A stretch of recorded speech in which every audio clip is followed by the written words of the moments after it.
والصلاة والسلام علی رسول اللہ اما بعد۔ شیخ الاسلام محمد بن عبد الوہاب رحمہ اللہ فرماتے ہیں الاصل الثانی معرفت دین الاسلام بالادلہ وهو الاستسلام للہ بالتوحید۔ دوسرا بنیادی اصول جو ہمارے لیے سیکھنا لازم ہے وہ ہے دین اسلام کی معرفت۔ پہلا جو اصول ہم نے سیکھا وہ یہ تھا کہ اللہ تعالیٰ کی معرفت۔ قبر کے 3 سوال ہیں نا۔ سب سے پہلا کیا ہے کہ من ربک، تیرا رب کون ہے؟ تو ہم نے اللہ رب العزت کے متعلق وہ بنیادی چیزیں جو ہر مسلمان کو معلوم ہونی چاہیے وہ پڑھی ہیں۔ اس کے بعد دوسری بنیاد جو ہر مسلمان کے لیے بہت ضروری ہے وہ ہے اسلام کو سیکھنا، اسلام کو دلائل کے ساتھ سیکھنا، اسلام کی جو بنیادی باتیں ہیں وہ سیکھنا۔ اور اسلام کیا ہوتا ہے؟ الاستسلام للہ بالتوحید۔ 3 چیزوں کا نام شیخ الاسلام نے بتایا ہے اسلام۔ سب سے پہلے اللہ کی توحید کے سامنے سر تسلیم خم کرنا، اللہ کی توحید کے سامنے، کہ جب اللہ سبحانہ وتعالی نے بتایا کہ میں اکیلا ہوں تو آپ یہ مانیں کہ اللہ سبحانہ وتعالی اکیلا ہے۔ اس بات کے سامنے آپ جھک جائیں۔ استسلام کہتے ہیں کسی بڑے آقا، بادشاہ، مالک کے سامنے اپنے آپ کو بطور غلام پیش کرنا کہ جیسا آپ فرمائیں گے میں اسی طرح قبول کروں گا۔ تو ایک بندہ مسلم کے لیے یہ بہت ضروری ہے کہ اللہ سبحانہ وتعالی کے سامنے اپنے سر کو جھکائے، تواضع اختیار کرے، جھک جائے، کیونکہ اللہ تعالیٰ کے اوامر اگر ہم خوشی سے، دل کی خوشی سے، کشادگی سے تسلیم نہیں کریں گے تو اللہ وحدہ لا شریک اس بات پر بھی قادر ہے کہ وہ ہم سے زبردستی قبول کروائے۔ لیکن جب ہم خوشی سے قبول کریں گے تو اللہ تعالیٰ اس کا اچھا بدلہ دے گا، اور اللہ تعالیٰ سے بہتر بدلہ کوئی بھی نہیں دے سکتا۔ تو سب سے پہلا اسلام کو سمجھنے کے لیے نقطہ کیا ہے؟ اللہ کی توحید کے سامنے سر تسلیم خم کرنا، سب سے پہلا نقطہ یہ ہے۔ دوسرا نقطہ یہ ہے وَالْإِنْقِيَادِ لَهُ بِالطَّاعَةِ، اللہ تعالیٰ کی اطاعت اور فرما برداری کے سامنے اپنے آپ کو فرما بردار کر لینا۔ انقیاد اصل میں اس اونٹ کو کہتے ہیں جس کی ناک میں نکیل ڈلی ہوتی ہے، اور اس کو لے جانے والا جس طرف چاہتا ہے اونٹ کو موڑتا ہے اور وہ لے جاتا ہے، اور اونٹ اس کو کچھ بھی، کسی طرح کا کوئی مقابلہ نہیں کرتا، کسی طرح کا کوئی انکار نہیں کرتا۔ جیسے ایک بچہ بھی اگر اس اونٹ کی نکیل کو پکڑے تو وہ کھینچ کے لے جاتا ہے، ایسے ہی اسی کو کہتے ہیں انقیاد، کسی کی قیادت میں چلنا، بالطاعہ یعنی کہ اس کی اطاعت اور فرما برداری کرنا۔ اب دیکھیے اللہ سبحانہ وتعالیٰ فرما رہا ہے کہ تم نے بیت المقدس کی طرف منہ کر کے نماز پڑھنی تو ہم بیت المقدس کی طرف منہ کر کے نماز پڑھیں گے۔ اللہ تعالیٰ فرما رہا ہے کہ اب کی بار بیت اللہ کی طرف منہ کر کے نماز پڑھنی تو اب کی بار بیت اللہ کی طرف منہ کر کے نماز پڑھیں گے۔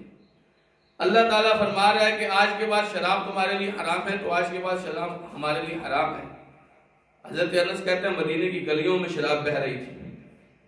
اللہ سبحانہ وتعالیٰ نے فرمایا کہ آج کے بعد گھریلو گدے حرام ہیں، تو ہنڈیوں پہ پڑے ہوئے گھریلو گدے جو لوگوں نے اپنے کھانے کے لیے بنائے تھے سب کے سب ادھر ہی الٹا دیے۔ وَالْإِنْقِيَادُ لَهُ بِالطَّاعَةِ، اللہ کی اطاعت اور فرما برداری کے سامنے اپنے آپ کو جھکا لینا، یہ اسلام کا دوسرا نقطہ ہے، یہ سمجھنے کی ضرورت ہے۔ ہمارے ہاں عام طور پر لوگ لفظی طور پر تو مسلمان ہوتے ہیں، فرما برداری کے معاملے میں مسلمان نہیں ہوتے، عملی طور پر مسلمان نہیں ہوتے۔ تو جب تک ہم عملی طور پر مسلمان نہیں ہوں گے اس اسلام کا حق ادا نہیں ہوگا۔ یاد رکھیے اسلام کیا ہے؟ اطاعت اور فرما برداری کا نام ہے۔ ابراہیم علیہ السلام سے اللہ تعالیٰ نے فرمایا تھا اسلمت، کیا تو اسلام لاتا ہے یعنی قبول کرتا ہے؟ قال اسلمت لرب العالمین، ابراہیم علیہ السلام کہتے ہیں میں رب العالمین کے سامنے سر تسلیم خم کرتا ہوں۔ پھر رب العالمین فرما رہے ہیں کہ ابراہیم اپنے بیٹے کے اوپر چھری چلا دے، ابراہیم علیہ السلام اپنے بیٹے کے اوپر چھری چلا دیتا ہے، اس سے زیادہ اطاعت اور فرمانبرداری کی کیا مثال ہو سکتی ہے؟ اور اسی امتحان کے بعد اللہ سبحانہ و تعالیٰ نے فرمایا کہ انی جاعلک للناس امام، ابراہیم تجھے میں ساری دنیا کے لیے امام بناؤں گا، ساری دنیا کے لیے امام بنایا اللہ سبحانہ و تعالیٰ نے۔ اب یہودی ہے کوئی، عیسائی ہے کوئی، مسلمان ہے کوئی، ہر کسی کا یہ دعویٰ ہے کہ ابراہیم علیہ السلام ہمارے ہیں، کیونکہ ہر کوئی ابراہیم علیہ السلام کو امام سمجھتا ہے۔ تو وہ کس وجہ سے؟ ابراہیم علیہ السلام نے اس معیار کی اطاعت اور فرمانبرداری کی تھی۔ تو جب آپ کی اطاعت اور فرمانبرداری ابراہیم علیہ السلام کی طرح، محمد رسول اللہ صلی اللہ علیہ وسلم کی طرح ہوگی، تب اللہ سبحانہ و تعالیٰ آپ کے اس اسلام کو قبول کرے گا۔ لیکن ابھی بھی دو نقطے ہیں۔ تیسرا نقطہ اس اسلام کا کیا ہے؟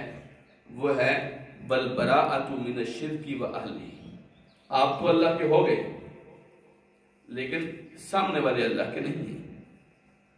تو آپ نے لکیر کھینچنی ہے کہ آپ ان مشرکوں کی طرح کے نہیں ہیں، نہ آپ ان کے شرک کے اندر کسی طرح کا کوئی تعلق رکھتے ہیں، نہ آپ ان مشرکوں سے کسی طرح کا تعلق رکھتے ہیں۔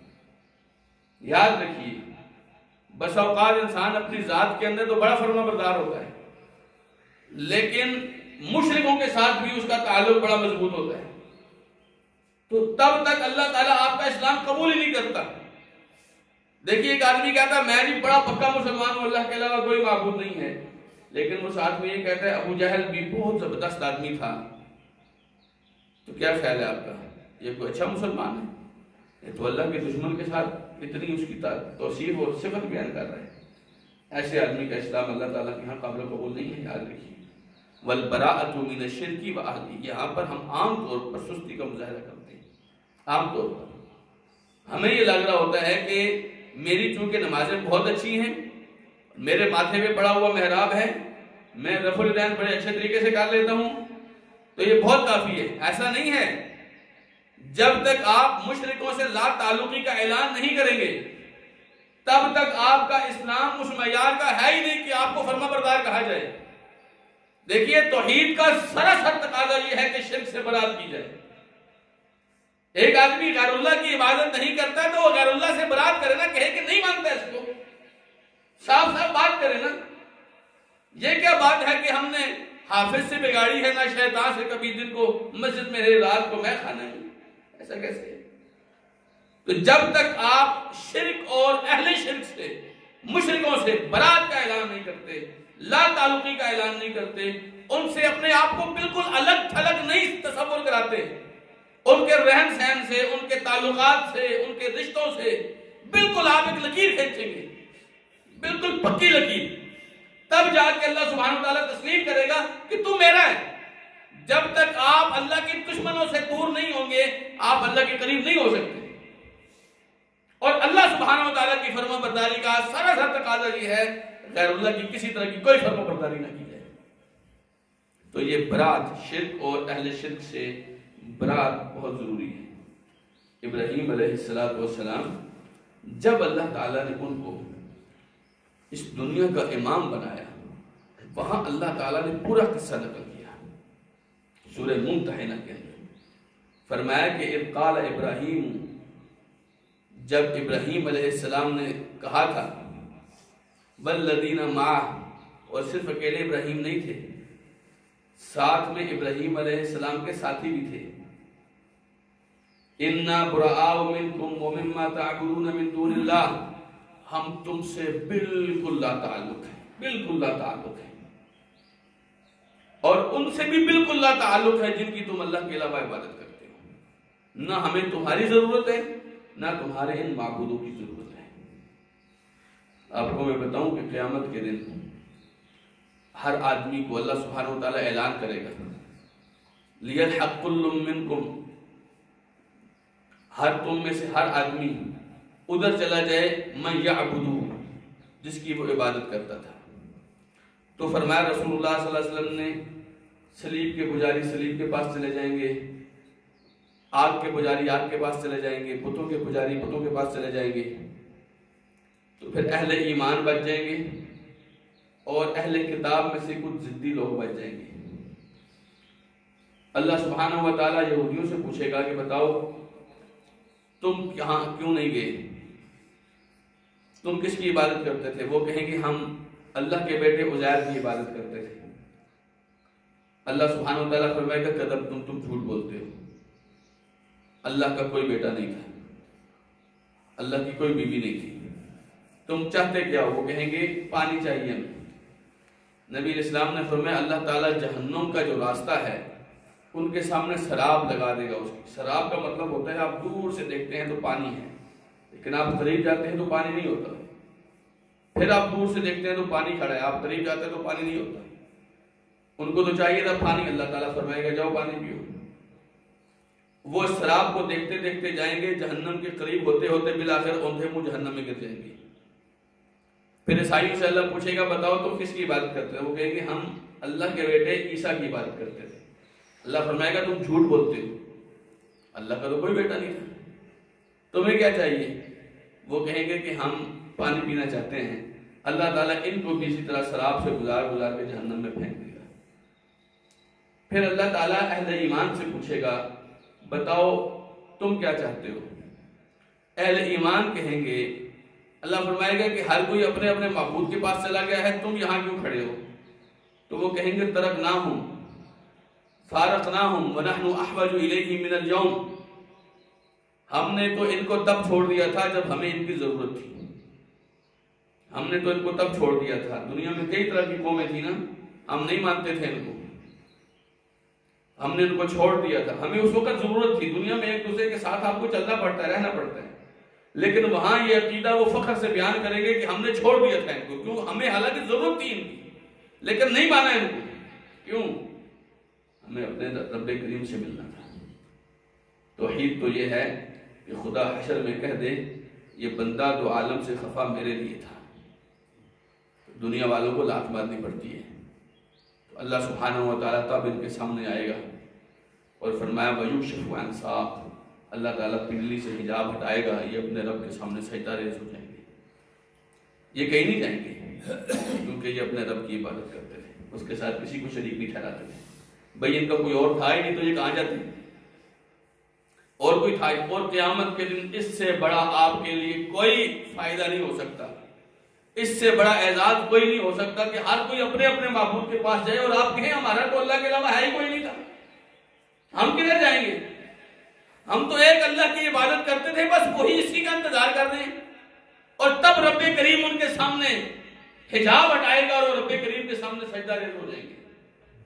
ذرا سوچئے نا، اس سے بڑھ کر اور کیا چاہیے آپ کو؟ تو شرک اور اہل شرک سے برات کا اعلان یہ بہت ضروری ہے، اس بات کو سمجھنا چاہیے۔ اسلام کے پھر 3 درجات ہیں، دین اسلام کے 3 درجات ہیں۔ پہلا درجہ اسلام، دوسرا ایمان اور تیسرا احسان۔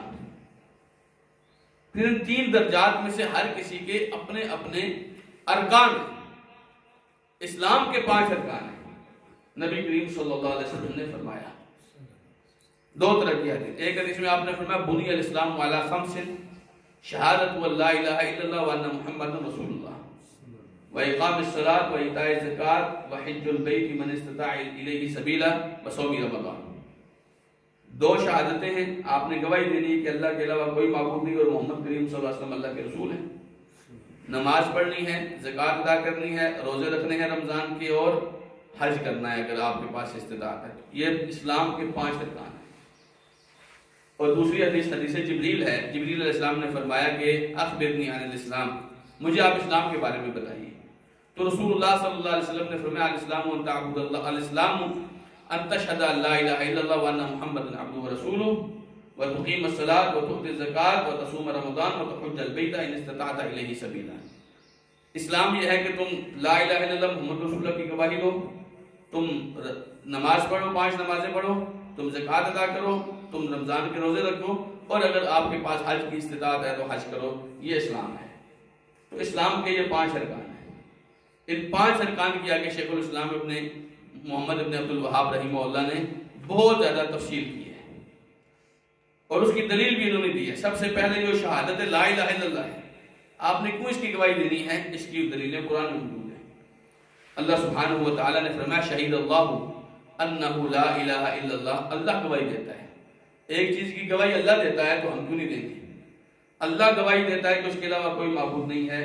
اللہ کے فرشتے گواہی دیتے ہیں، اور جتنے اہل علم ہیں جنہیں اللہ تعالیٰ نے علم سے نوازا ہے وہ گواہی دیتے ہیں کہ اللہ کے علاوہ کوئی معبود برحق نہیں ہے. فرمایا قائم بالقسط، اور یہ گواہی مبنی بر انصاف ہے. لا الہ الا هو العزیز الحکیم. اللہ کے علاوہ نہ کوئی معبود ہے اور وہ بڑا غالب اور بڑی حکمت والا ہے. یہ اللہ تعالیٰ کی، اللہ کے فرشتوں کی اور اہل علم کی گواہی ہے. تو جس جگہ اللہ تعالیٰ، اللہ کے فرشتے اور اہل علم کھڑے ہیں تو ہم کیا اس طرف کھڑے ہوں گے کہ ان کے مخالف کھڑے ہوں گے؟ ہیں جی بتائیے نا. جس طرف اللہ تعالیٰ کی گواہی ہے، اللہ کے رسول کی گواہی ہے، فرشتوں کی گواہی ہے، اہل علم کی گواہی ہے، ہم نے اس طرف کھڑے ہونا ہے کہ اس کے مخالف کھڑے ہونا ہے؟ اس طرف کھڑے ہونا ہے انشاءاللہ. تو وہ سائڈ کون سی ہے؟ لا الہ الا اللہ. کیا مطلب لا الہ الا اللہ کا؟ لا معبود بحق الا اللہ. معبود برحق اللہ کے علاوہ کوئی نہیں ہے. معبود کا کیا مطلب ہوتا ہے؟ جس کی آپ عبادت کریں، جس کی آپ عبادت کریں. لوگ تو عبادت بتوں کی بھی کرتے ہیں نا، ہے کہ نہیں؟ معبود تو وہ بھی لوگوں نے بنائے ہوئے ہیں. لوگ عبادت تو قبروں کی بھی کرتے ہیں، لوگ عبادت تو چاند سورج اور ستاروں کی بھی کرتے ہیں. تو یہ معبود تو یہ ہیں، لیکن معبود برحق نہیں ہے. معبود تو ہے، لوگ ان کے سامنے جھکتے تو ہیں، سجدہ تو کرتے ہیں، لیکن یہ حق نہیں ہے، یہ باطل ہے. معبود برحق، اصل حقدار کون ہے عبادت کا؟ ایک اللہ. تو الہ کا مطلب یہ نہیں ہے کہ اللہ کے علاوہ کوئی معبود نہیں ہے، یہ مطلب نہیں ہے. بلکہ مطلب یہ ہے کہ اللہ کے علاوہ معبود برحق اور کوئی نہیں ہے. یہ بات سمجھیے کہ معبود تو لوگوں نے اپنے اپنے سارے بنائے ہیں، لیکن ان میں سے حق کوئی بھی نہیں ہے. آپ کہیں یہ بھی باطل ہے، یہ بھی باطل ہے، یہ بھی باطل ہے، حق کون ہے؟ صرف ایک اللہ.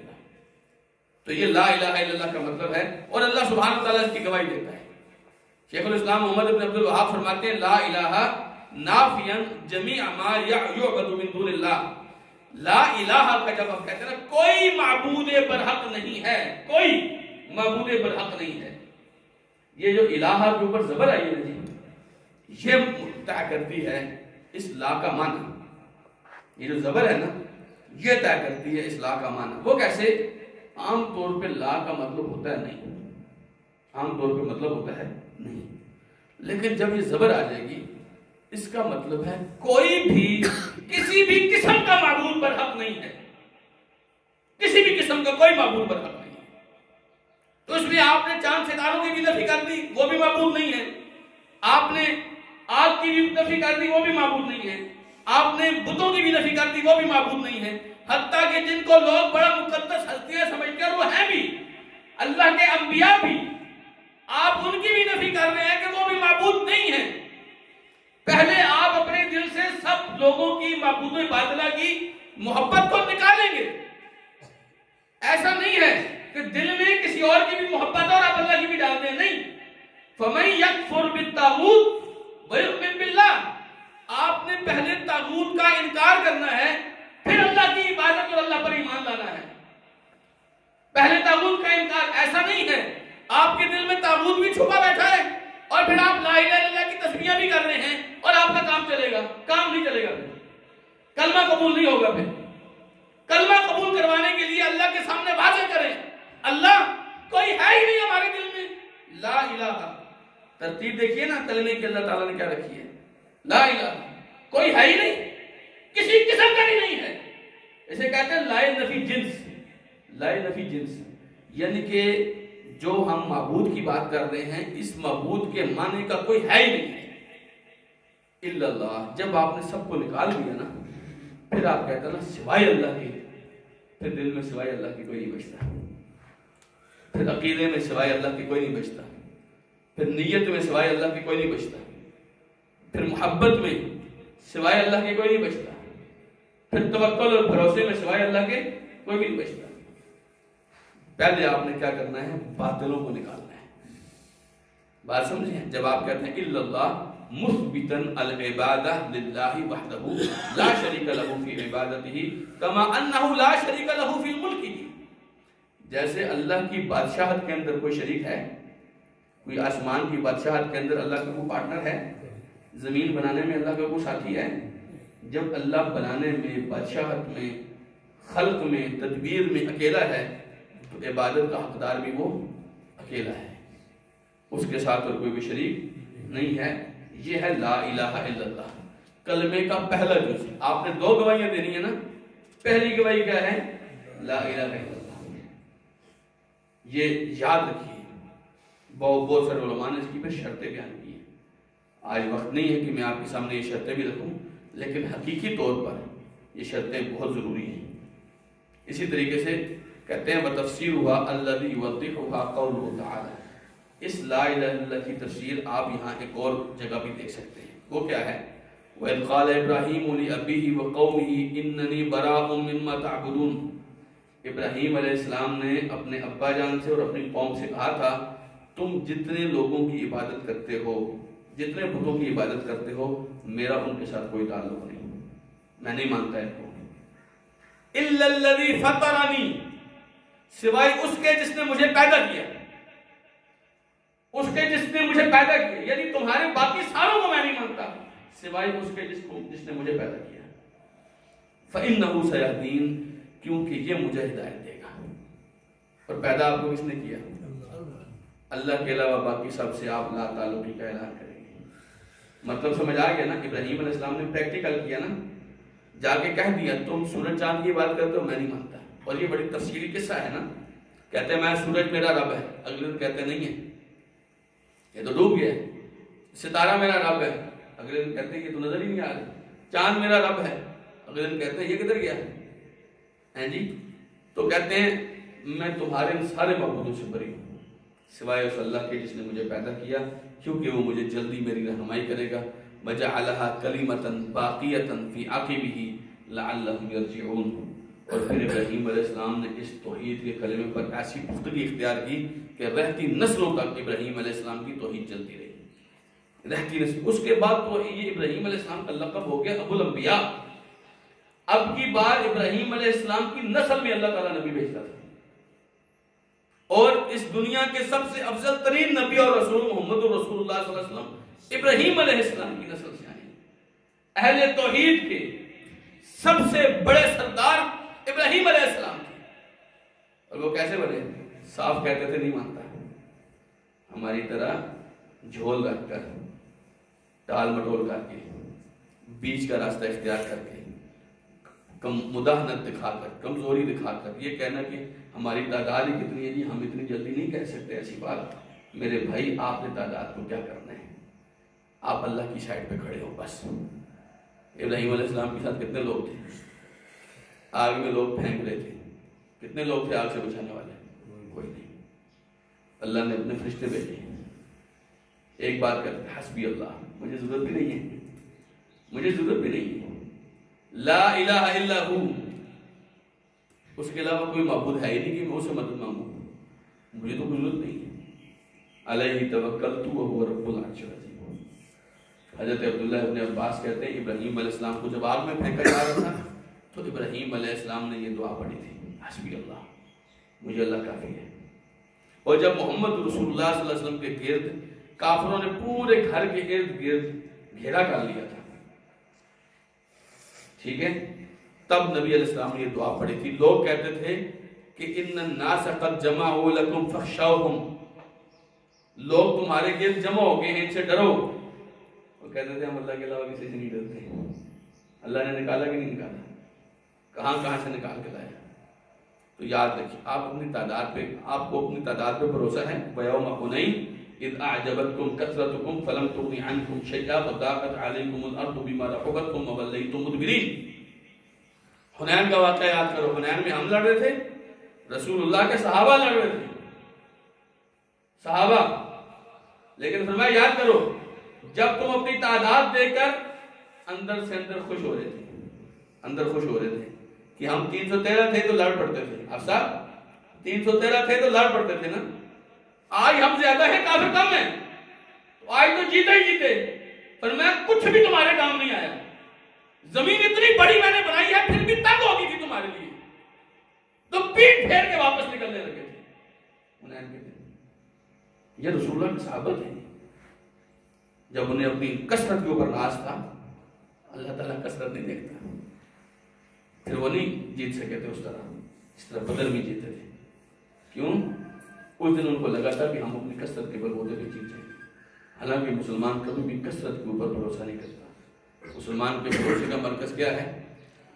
اللہ کی ذات، یقین جانیے، یہ عقیدے کی بات ہے۔ میں جانتا ہوں سنتے ہوئے کئی لوگ بور بھی ہوتے ہیں کہ ہر روز ایسی باتیں، لیکن یقین جانیے یہ آپ اپنے دلوں کے اندر پیوست کریں۔ آپ کو نہیں لگتا ابراہیم علیہ السلام کی زندگی میں اور بھی بہت ساری چیزیں تھیں، لیکن اللہ نے کوئی اور باتیں ذکر نہیں کی، اللہ نے ایک ہی بار بار ذکر کی۔ جتنی دفعہ ابراہیم علیہ السلام کا تذکرہ آیا اتنی دفعہ اللہ نے توحید کا ہی تذکرہ کیا۔ کیوں؟ جب بھی اللہ اپنا رسول بھیج رہے اللہ تعالیٰ توحیدی کے ساتھ بھیج رہے، کیوں؟ اس کو دلوں کے اندر راسخ کیجیے۔ آپ دیکھیے محمد رسول اللہ صلی اللہ علیہ وسلم نے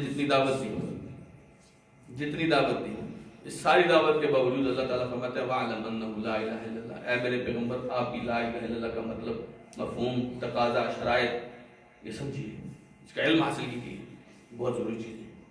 فرمایا وَقَوْلُهُ يَا قُلْ يَا أَهْلَ الْكِتَابِ تَعَالَوْا إِلَىٰ كَلِمَةٍ سَوَاءٍ بَيْنَنَا وَبَيْنَكُمْ أَلَّا نَعْبُدَ إِلَّا اللَّهَ، اہل کتاب آؤ، آپ ہمارے ساتھ اتحاد چاہتے ہو نا، ہم اتحاد کرتے ہیں، لیکن کس بات پر؟ ایسے کلمے پر جو ہمارے اور آپ کے بیچ میں مشترک ہے۔ اب مشترک کیا ہے؟ اللہ نعبد الا اللہ، تمہارے نبیوں نے بھی سمجھایا تھا کہ ہم اللہ کے علاوہ کسی کی عبادت نہیں کریں گے، ہمارے پیغمبر کا بھی یہی دعویٰ ہے، اللہ کے علاوہ کسی کی عبادت نہیں کریں گے، ولا نشرک به شیئا، اور ہم اللہ کے ساتھ کسی کو شریک نہیں بنائیں گے، ولا يتخذ بعضنا بعضا اربابا من دون اللہ، اور ہم میں سے کوئی دوسرے کو رب نہیں بنائے گا۔ تم نے جو اپنے احبار اور رہبان کو اپنا رب بنایا ہوا ہے، تمہارے ہاں طے تھا، ہمارے ہاں بھی طے ہے کہ ہم کسی انسان کو رب نہیں بنائیں گے، تم نے بنایا ہوا ہے۔ فَإِن تَوَلَّوْا فَقُولُوا اشْهَدُوا بِأَنَّا مُسْلِمُونَ، اگر یہ لوگ اس نقطے پر جمع نہیں ہو رہے، اتحاد کی دعوت دیتے نا ہم کہ عجیب آپ تھوڑا سا اتحاد کی بھی بات کریں، امت کو تقسیم نہ کریں، فرمایا فَإِن تَوَلَّوْا، اگر یہ مڑ جائیں، اس نقطے پر نہ آئیں آپ کے ساتھ، فَقُولُوا اشْهَدُوا بِأَنَّا مُسْلِمُونَ، تو تم کہہ دینا سنو تم نہیں آتے نہ آؤ، ہم اللہ کے فرما بردار ہیں، اللہ کو چھوڑ کے ہم کہیں نہیں جا رہے۔ قُلْ يَا أَيُّهَا الْكَافِرُونَ لَا أَعْبُدُ مَا تَعْبُدُونَ، ان سے کہو کہ اے کافرو نہیں مانتے ہم تمہارے معبود نہیں۔ ایسا کیسے ہو سکتا ہے؟ یہ ماتھا اللہ نے بنایا ہے اور ہم کسی پتھر کے آگے جھکا دیں؟ نہیں ہوتا ایسے۔ تو سب سے پہلا نقطہ کیا ہے؟ اسلام کا پہلا عنصر کیا ہے؟ لا الہ الا اللہ۔ اس کو سمجھیے، اللہ سبحانہ وتعالیٰ مجھے اور آپ کو اس کی توفیق دے۔ اللہ تعالیٰ نے چاہا تو محمد رسول اللہ اور دیگر ارکان کی انشاءاللہ عزیز کل ہم اس کی تفصیل کریں گے۔ بارک اللہ فیکم، السلام علیکم ورحمۃ اللہ وبرکاتہ۔